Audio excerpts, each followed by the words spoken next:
married today and I'm pulling up. There's no parking spot for the bride. The groomsman, he has to move his car. He's a groomsman or I don't give a damn who it is. I don't give a I said this yesterday. I was getting my makeup done, and all of a sudden, Tawanda, who does not cry, is in her room sobbing. Person, take me down. What accountability do you take for actually getting physical with your sister? WeTV was absolutely in these social media streets because who told WeTV to go drop 2, not 1, but 2 episodes? I think they got the message, y'all, because many of y'all were on TikTok and on social media in general stating that, Lord, please forbid that the next episode be only about Tawanda's wedding. Because if that was the case, y'all were not tuning in. So safe to say WeTV heard y'all complaints. So episode 7 opens up with Tamar. She meets with her engineer, her songwriter / producer, and they're discussing her EP that's supposed to be dropping. She wants to know, okay team, what does Tamar in the new year look like? She wants this EP to be groundbreaking. This is the first project that Tamar is dropping from her 3-year hiatus from music. So right now we can already see where Tamar's mind is beyond the drama and everything else.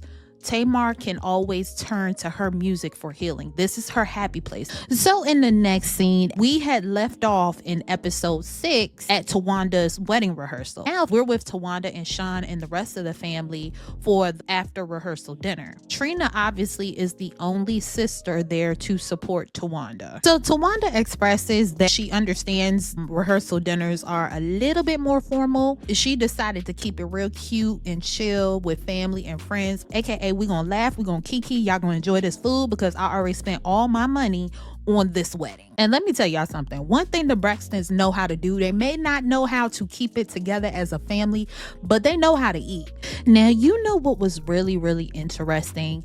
At one part in this scene, they did a whole reel of how many times the family kept asking Sean, when are you going to propose to Tawanda? Like, what are y'all doing? Because it's like, it's been years, y'all been dating. Even Mr. Braxton had asked him, like, the last time we talked, you said that you were going to make an honest woman out of my daughter, and I have still yet to see that. We all can tell how much Tawanda adores Sean. Tawanda loves Sean. And of course, I feel like Sean cares about her a lot too, and he enjoys her. I just hope that deep down this wasn't like a pressured situation for Sean. Why did so many people kind of have to press that question for Sean to move forward with Tawanda? Maybe there were certain things that we weren't privy of that they had to work on in their relationship before they moved down the aisle. But that was something that did stand out to me. And then when you think about it, Tawanda was married before. So maybe there was some fear from her end as well. Okay, this is always me giving people the benefit of the doubt. She was the one who kind of held up forward because she'd been through this before. Now, right before we went into the next scene, Trina, she basically told Tawanda, at the end of the day, I choose you, I support you, I love you, and that's why I'm here. Before we leave this scene, y'all, Mama Evelyn is a freaking trip. Trina had made the joke about why her and Trina were so close in months. Unless production had clipped Mama Evelyn's speech, the only thing that we see Mama Evelyn do is go up there and defend herself. She wanted to clear the room, okay? She wanted to make it clear, listen, the reason why they 15 months apart is because Mr. Braxton was greedy. That's what Mama Evelyn said. Mama Evelyn will never, do you hear me? Never let Mr. Braxton live. Even Tawanda was up there looking like, Mama, what the heck? What is that? Y'all, so we're now in the next scene for Tawanda's actual wedding day. Tawanda went off. There's a specific place for everybody to park, okay? So she's having a good day. She's with her kids in the car and 2 of her closest friends, and they pull up to the church where one of Sean's groomsmen actually parked in her parking spot. When I say Tawanda went off, I'ma say, I don't give a F who it is. They don't need to be right there. That's where I'm parking. I was like, oh, Okay. So Tawanda expresses why her son isn't present. It's because he is on his way to being shipped out to be a Navy SEAL. But y'all let me know, don't they usually give you a date of when you'll be shipped? It would be safe to assume that if Tawanda was aware of the date that her son would be leaving, wouldn't you plan your wedding around that so that your son could participate in your wedding? I don't know. But Tawanda basically stated that's the reason why her son didn't come. You know, he just graduated and they're shipping him out immediately. So I'm wondering, when did he graduate? And like, when did you get that notice? Because now I'm wondering, is your son really in support of your marriage? But again, that it could very well be true, and that's why we have not seen her son, because he's been away for Navy SEAL school. Anybody who has the tea on that, let me know. Mr. Braxton is so excited and so proud of Sean for moving forward with Tawanda.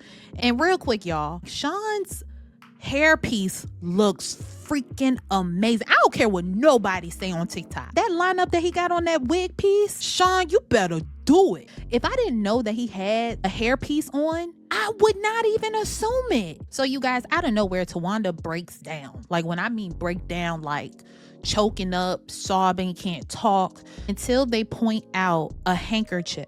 It's a saying from Tracy with her signature on it. When Tawanda saw it, Tawanda broke down, which I know is very sensitive. So I tend not to judge. And I truly believe that Tawanda had a moment, because could you imagine? Put aside everything that we've ever said about Tawanda. At the end of the day, Tawanda is still human, just like the rest of us. She really felt something in her spirit missing, because her sister is no longer here. So I do truly believe that Tawanda really had a moment. And even if Tawanda didn't say it, I truly believe deep down, even though she feels some type of way about Tamar, it hurts even more knowing that her youngest sister is not there either.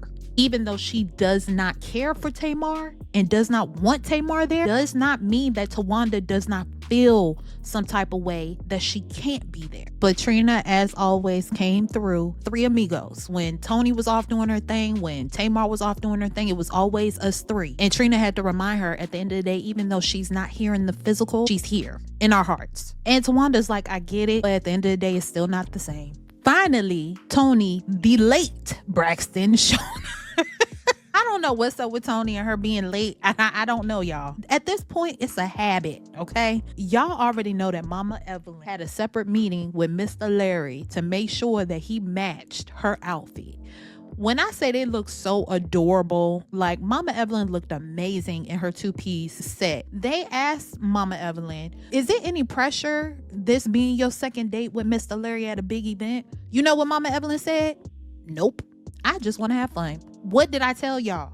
Mama Evelyn has no intention of giving Mr. Larry a chance. So the wedding begins. Everything is gorgeous, okay? Everybody looks amazing. So Tony comes out. Why in the world is Tony in a see-through gown? I had to look at it one more time. Like, wait a minute. Now, don't get me wrong. I'm not hating. Tony looked drop dead gorgeous, okay? But if I'm getting married, you're not wearing that coming down the aisle while I'm getting married. You're not wearing that in the wedding. That's girls' night out wear. That's Tony Braxton on the stage wear. That is not appropriate for a wedding. I see your underwear, Tony. I don't know if it was a full bodysuit, but it was see-through. Man, y'all, when I tell you the way that Tawanda was smiling, the goofiest grin in the world. That's the type of grin you have when you just can't contain yourself. Like the little girl is just coming up out of you. But I will give it to Tawanda. She did look beautiful. So it's official. Sean and Tawanda have tied the knot. They are married. Now, what irritated me, Miss Tony Braxton, Tony is in the confessional. And she says that she had called Tamar to say, hey, Tamar, you coming to the wedding? Because she felt bad that Tamar wasn't there. It's already bad enough that Tracy isn't there with them, but she felt she could feel the absence of Tamar. So she claimed that she had hit Tamar up, called her and said, hey, you coming to the wedding? Tony, this is what I'm talking about. You know that it's an issue between her and Tawanda. So why would you call her and act like there's nothing wrong?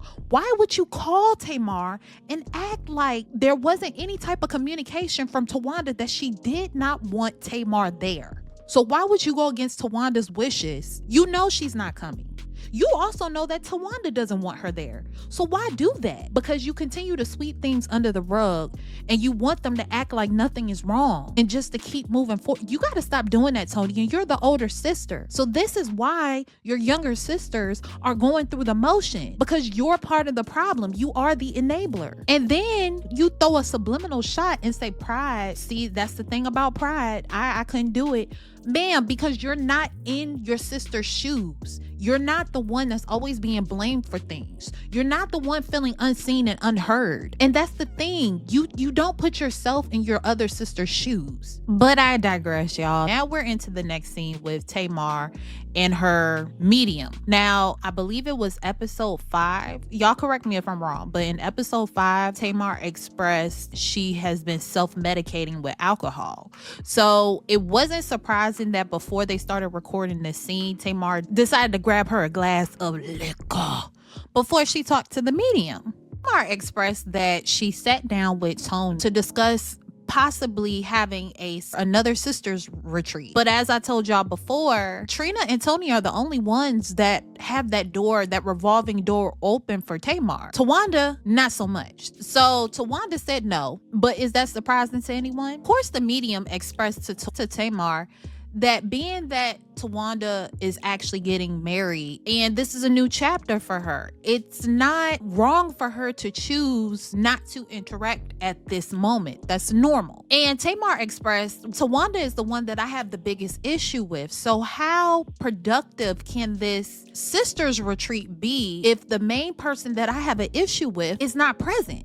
And the one thing that I can say about that, Tamar, you cannot expect all your sisters to be like Tony, the enabling spirit. You can't expect them to keep turning a cheek, because at the end of the day, Tamar, you have been verbally abusive. This is not to downplay what the other sisters have done to Tamar behind closed doors, but the way that you act, and this is being honest, I could not deal with you. But do I believe that that Towanda and Tamar do need to have a sit down and figure it out? Yes, I do. But how many times can you deal with someone who obviously is not mature enough to converse? Because at the end of the day, even though we are not fond of Tawanda's sneakiness, one thing's for sure and two things for certain. Towanda can sit down and have a conversation. Tamar, you cannot. How many times do we have to keep replaying the same conversations where you don't want to hear anybody else's opinion,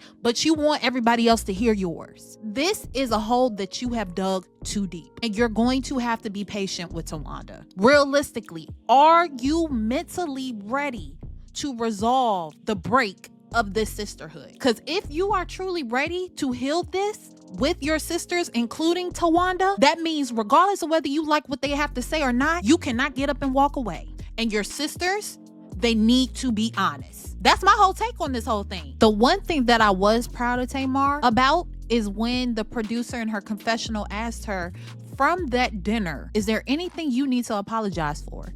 And she did take accountability for her actions. So big up to Tamar for that. That's the step in the right direction. The medium reminds Tamar, when you go into this sisters retreat, be mindful of that space and the triggers that took you into that space to be so reactive and emotional. And when you find yourself falling in that, remind yourself to stay out of that space. Now in the next scene, we're back at the wedding. Danger was lurking right around the corner for Trina. Trina was looking for her husband Vaughn all over the place. She ends up bumping into Vaughn's doctor to find out that the doctor is telling Trina, you need to get Vaughn to the hospital, like ASAP. The doctor tells Trina that Vaughn was warned at 7 a.m. that day that his potassium levels were low and that he needed to go to the hospital. And you know what Vaughn did? Said nothing. So that left Trina frantic and having to leave the wedding with Vaughn to get him to the hospital. What I'm just not understanding is Vaughn, after she has already expressed her fears to you surrounding your health, why in the world would you take it upon yourself to ignore an important call like that? I understand maybe maybe he's coming from the standpoint of, I want to be supportive for my wife and this is her sister's special moment and I don't want to be the reason she misses it. But which one do you think is going to hurt her more? Missing her sister's first wedding or losing you? You know what pissed me off, y'all? And I'm pretty sure it pissed some of y'all off to see. Tell me why the producers, as Trina and Vaughn are making their exit, because his health is on the line right now. The producer has the nerve to stop them and say, I know this may risk your life. Before you leave, can we just record? Are you serious? How dare you? So now Tony is given the task of, unfortunately, giving Towanda the bad news that Trina will not be here for the rest of her wedding. So Towanda and Sean do their grand walkthrough of the reception hall, and I'll give it to her. It was gorgeous. Of course, she had the hummingbird all throughout the wedding. As you know, the hummingbird represents Tracy. So Tony is really trying to drag it out because she does not want to take away from Tawanda's special moment, and she doesn't want her to worry. But of course, Tawanda's like, wait a minute, I don't see my BFF up in here. I remember vividly telling y'all the communication issue starts with Mama Evelyn. So Tony asked Mama Evelyn, Ma, I'm trying to figure out when I should tell Towanda about Trina. Mama Evelyn says, I think you should just tell her at the end. What? So y'all rather have Towanda the rest of the wedding have her concerned about Trina's whereabouts versus telling her the truth so she's aware? Because now Towanda is standing up here trying to figure out where her dad is because Mr. Braxton went MIA. So when she started thinking, wait, where's my daddy? Now she's looking around. Where's my sister? And you, Mama Evelyn, think that it's best to just keep it from her the rest of the wedding, although she's looking for Trina. Come on, y'all. And that's why they can't get it right, because Mama Evelyn can't get it right. And this is not to bash Mama Evelyn, but I mean, let's call a spade a spade. So of course the reception is receptioning, okay? But real question though, where is Mr. Braxton? Where did Mr. Braxton go? Like, he absolutely went MIA and nobody said anything. Like, nobody said where his whereabouts. He didn't even come up and say, hey, I had to go because of this happening, whatever. He just disappeared. So episode 8. So the scene opens up with Tony finally telling Towanda what I said should have been said earlier. Trina had to take her husband to the hospital. Towanda is shocked by the fact that that information was held for so long. Why didn't she know? Towanda was coming from the point, I just got married to my new husband. If that was Sean, I would have been left with him too. So why wouldn't y'all share that? That's something not to play with. I wouldn't have felt no type of way about that. But again, Tony took advice from her mama. Mama Evelyn has been steering the girls wrong when it comes to communication. Some of y'all may have said, well, girl, you blamed it all on Mama Evelyn, but she didn't make these girls by herself. When I am addressing Mama Evelyn, I am not negating the fact that Mr. Braxton has a lot to do with some of their issues as well. But who were they around when Mr. Braxton left? The mama. So who did they learn a lot of this stuff from? The mama. So Towanda expressed that she loves her family, including Tamar. And she didn't say Tamar's name, but when she said, you know, our family is like any other family, we have things that we need to work through. That made it very clear that at the end of the day, Towanda is in a space that she is happy. And beyond the chaos between her and Tamar, right now, she just wants to bask in her happiness. To me, it sounds like eventually she does plan on talking to Tamar, but right now, just let me be in my bliss. Let me be happy. And since my energy is here, I don't want it to go anywhere else. That's what boundaries look like. So now we're in the next scene in the doctor's office with Dr. Brown, Trina, and Vaughn doing a follow-up. Bigs up to Dr. Brown. When I tell you she got into Vaughn in the most professional way, she made it very clear, listen, this is not a game. I told you at 7 a.m. that your potassium levels were too high and that you needed to get to the hospital. Now, of course, while Dr. Brown is giving it to Vaughn is sitting here being very avoidant, looking off like, and it's just, Vaughn, get it together. Now, what was very interesting is that we soon find out Dr. Brown states that Vaughn had the nerve after she saw him at the wedding and told him that he should not be there right now. He walked off from her and went to another physician to get a second advice. That's very disrespectful and a slap in the face to a doctor. In a way, Vaughn was saying, I don't trust what you're saying, and I don't, because I feel fine. I don't trust you, so I'm gonna go ask another doctor. So Vaughn is like, well, you should understand why I didn't want to take the advice. And Dr. Brown said, you think a wedding is more valuable than your life? You could see in Trina's face the frustration and the sadness. She knows that no matter what she does or says, Vaughn is going to do what Vaughn wants to do. And he's coming from a place, well, I knew if I would have went to the hospital, my wife would have missed her sister's wedding. And although that is honorable, which one would have been worse? So Dr. Brown hit him where he couldn't say anything else. She said, well, what if you fell out on the floor and died at the wedding? You still would have ruined the day. Then what? Vaughn couldn't say 2 words. Lord Jesus, y'all, let me tell y'all something. So not only are we learning in Dr. Brown's office, he has issues around his heart, but now he may have an early case of kidney failure. It just keeps getting harder and harder for their household. So finally, y'all, we are now in Malibu for the sisters' 30 millionth attempt to heal. Trina and Tamar are the first ones to get to this beautiful rental house. So Tony, Trina, and Tamar sit down at the table, and it's pretty lighthearted in the beginning. Tamar asking Tony and Trina, Tawanda's on, her honeymoon. Where'd they go? And when she'll be back? Tony and Trina are like, we don't know. She hasn't come up for air yet. We haven't talked to her. So of course, in Tamar fashion, gets defensive because she feels like they're holding something from her. That's the problem right there, Tamar. Stop victimizing yourself. Even if she said, don't talk about me with Tamar, you can't be upset with them for not sharing that. You should have just said, oh, okay, just let it go. You on that BS already. It's too early. So being that Towanda is not there, Tamar then brings out a blow-up doll. I ain't even gonna hold y'all. I looked at it sideways like that's real petty. The way that blow-up doll looked, I thought Tamar was trying to be funny until the sisters had brought up the fact that in the past, they would have like a little invisible person when one of the sisters was missing. So this is nothing out of the norm for them. Side note, because y'all know I always drop some side note. And some of y'all may say, dang, like you really coming at Tamar, but weren't you team Tamar? I'm team nobody. I'm team common sense. So I'm going to speak on the things that just don't make sense. If you know that Towanda just got married and Towanda is on her honeymoon, you're being selfish by having the sisters retreat,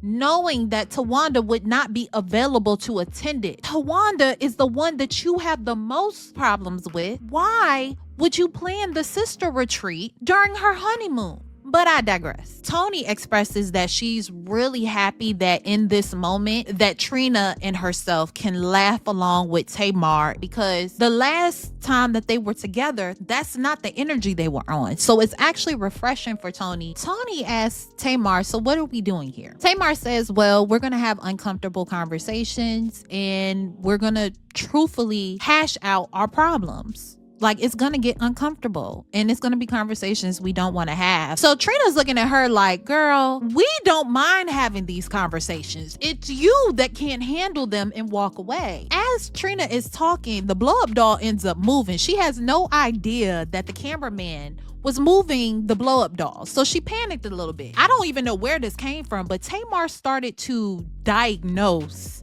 Trina. And to me, it sounded like she was taking what the medium was expressing about Trina and trying to regurgitate it to her. And Trina had to stop her like, what you're not gonna do is that, because that's not what it is. I appreciate your diagnosis and trying to assume you know me. Clearly that's not what it is, and clearly you don't know me. Tamar takes offense because she's like, you definitely told me that outside. And Trina was like there's certain things I don't want to share. And Tamar was like, what is it that you don't want to share? Because you just told me that outside. Tamar, you have to calm down. You're communicating from a very defensive state. Tony is like, Tamar, sometimes just say okay. Tamar then hits back that's your way. That's not my way. And it's like, you can't really say anything to Tamar because she's going to take offense to any and everything. Tony expressed that, unfortunately, with Tamar cannot just let things be. She has to have the last word. So now we're in the next scene with the sisters. They're doing their first sound bath, and they're sitting with the psychologist that deals with trauma. And I'm gonna tell y'all right now, Trina won't beat.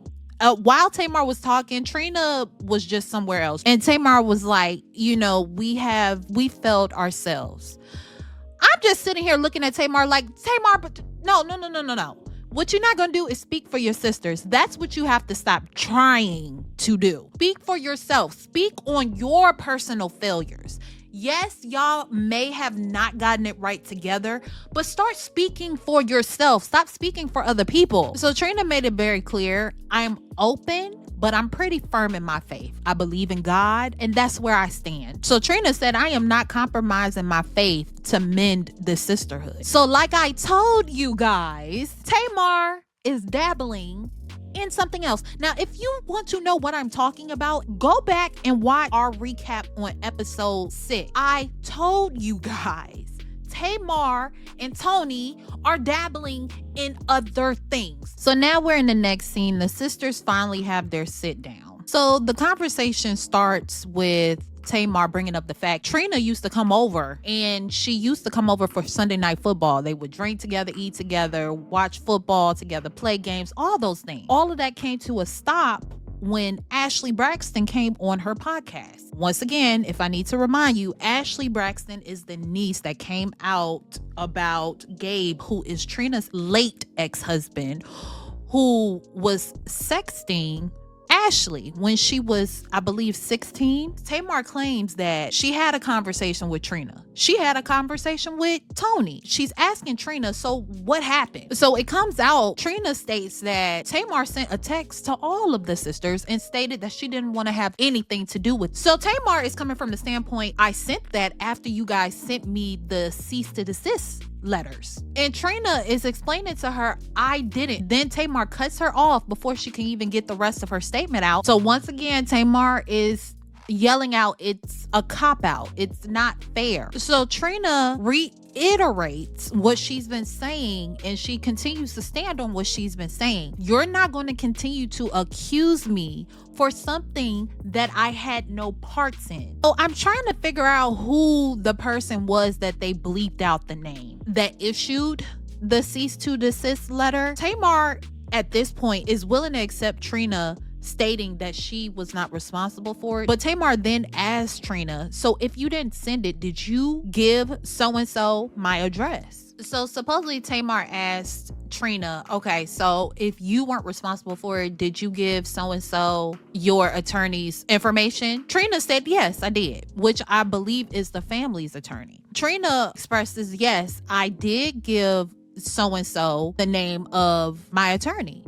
He wanted the name, so yes, I gave him the name of my attorney. And now this leads me to believe that it is allegedly Michael Braxton, which is the brother of the sisters. Tamar ends up asking Trina, okay, so now that I know you gave our brother, allegedly, our family attorney information, did you give Michael, allegedly, my address? And Trina says, no, I didn't. So then she turns to Tony and asks Tony, did you? So Tony says, no, I had no idea you were being served. So to me, this confirms that it is the brother.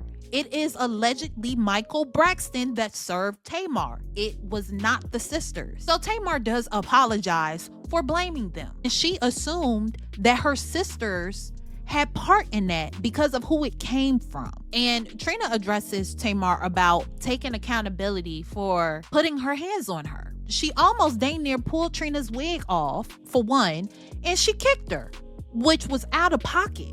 So Tamar is sticking and standing on the fact that Trina put her hands on her first. Nobody put their hands on you. Trina did not put her hands on you. So can you stop saying that? So Tamar is like, do y'all want proof? Trina says there's a difference between your truth and the truth.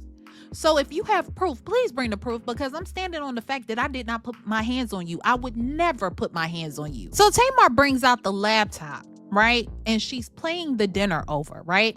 So Trina asked her, have you already seen this? Like, have you watched it? And Tamar, like an immature child, she ignores Trina as Trina is asking her, hey, have you seen this? Obviously, she has not seen it, because if so, she could clearly see that Trina never hit her. There is no reason why Trina had to ask OG, who is the showrunner, has Tamar watched this already? Like, Tamar, why couldn't you open your mouth as a grown tail 50-something-year-old woman, 40-something, whatever, how old you are? You too old to be doing that. It's going to be hard to resolve a sisterhood when everybody is not mature enough to communicate properly. So Trina's getting so upset that she starts speaking in Spanish, y'all. Tamar obviously does not speak Spanish, so she doesn't know what she's talking about. Tamar says, yeah, whatever you said, back to you. And Trina's like, you don't even know what that means. Tamar's like, why do you think you're so better than me? Tamar, where did that come from? So Trina is like, what are you talking about? No, obviously you think that, so why do you think that, Tamar? Tamar is like, why don't you like me? Like, what is your problem with me? You don't like me.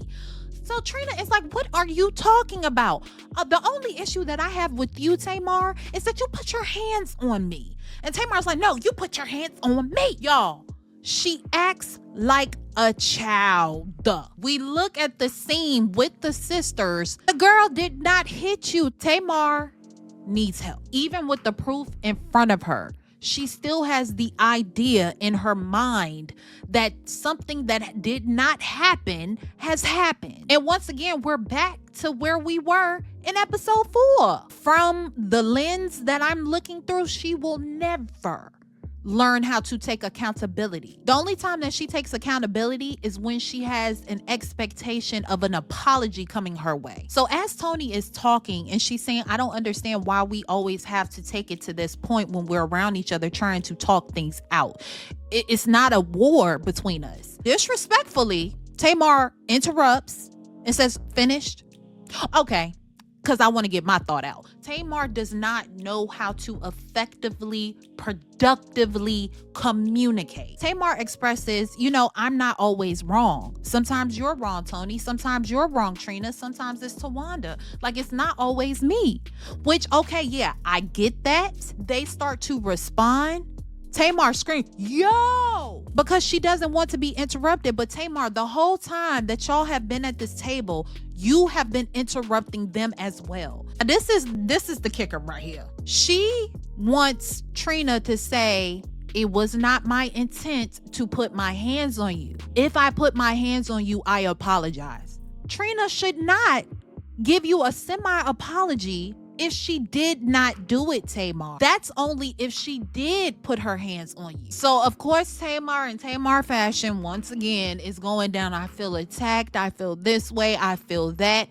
And you can see it in Tony's face. Tony is just like, I'm about tired of you, girl. Like, it's just no winning with you. And you want us to keep apologizing and taking accountability for your feelings, but you're not taking accountability for ours. So I hate to say it, but the apology was trash, Tamar. I'm gonna take accountability for putting my hands on you, even if you don't feel you put your hands on me, because it's like you're taking accountability, but yet you're still seeking an apology. So Trina flat out said, I'm sorry. I don't receive that because I didn't touch you. What am I apologizing for? I ain't touch you, boo. And we get to a point where they're clashing about the altercation between Tamar and Tony. Trina was stating her case. Look, you were in Tony's face looking like you wanted to, and Tamar was like, well, she was in my face. So Tony agreed, like, yeah, I was in her face. And Tamar is saying, you don't get between sisters. And it's just like, hold on, wait, boo, because ain't Trina a sister too? So you're saying that if Trina sees both of her sisters looking like they're about to fight, she should not get in between to stop it? Is that what you're saying? Y'all, it was just so annoying and just too much. Well, mainly for Tamar, it's just confirming the fact that she's not on her side, she's on Tony's side. And it's just like, Tamar, the energy that you have, no wonder the sisters are kind of establishing a bond between each other, because it's like every time they come around you, you make it a problem. Can't nobody say anything, because if they say something to trigger you, all hell breaks loose. Tamar is not understanding the concept because Tamar wants to believe what Tamar wants to believe. Tamar is the victim, so Tamar is going to play victim. Trina came to the table with logic and common sense. You came to the table with emotion. Finally, I felt in the moment that we finally got somewhere. Tamar then says, okay, waving the white flag. The episode ended in a new scene with Tony, Trina, and Tamar having breakfast. Basically, Tamar just agreed that it's a new era and she's going to work on not taking offense and being offensive to people. Do I believe that? Not for a long shot. This whole season has been full of more downs than up, okay? Yes, the Braxtons are a reflection of what a real family goes through. It's just unfortunate that we had to be privy to that side of the Braxton. Unfortunately, we got to see the downfall of this family. And we've learned that it starts at home. It starts with the parents. I am happy to see that Trina and Tamar were able to reconnect, but the trip should have included Towanda. They should have waited, like I said, to have this trip when Towanda was back. My overall opinion of this season is that it was tragic, was hard to consume. I do pray and hope, and I can only hope that the sisters do not go into a season 3, but the looks of it, they more than likely will, because it's about a check. I do not believe that Tamar learned anything. I'm happy that Towanda has found love again. I'm happy that Trina is as supportive to Vaughn. Pray and hope that Vaughn continues to progress. Tony, I am happy to see that her sons are thriving and growing in life, and Mama E is still Mama Ian. We didn't see much from Mama Evelyn this season, so maybe if they do a season 3, we'll see a little bit more from her. I guess that is a wrap for the Braxton season 2. If this is your first time over here, friend, don't forget to subscribe before you dip out on your girl, okay? But make sure you come back, because just because the Braxtons are done does not mean we are. We got other shows to divulge into and recap, so get ready. But make sure if you have not subscribed that you subscribe, like, and comment. I will catch you guys in the next episode.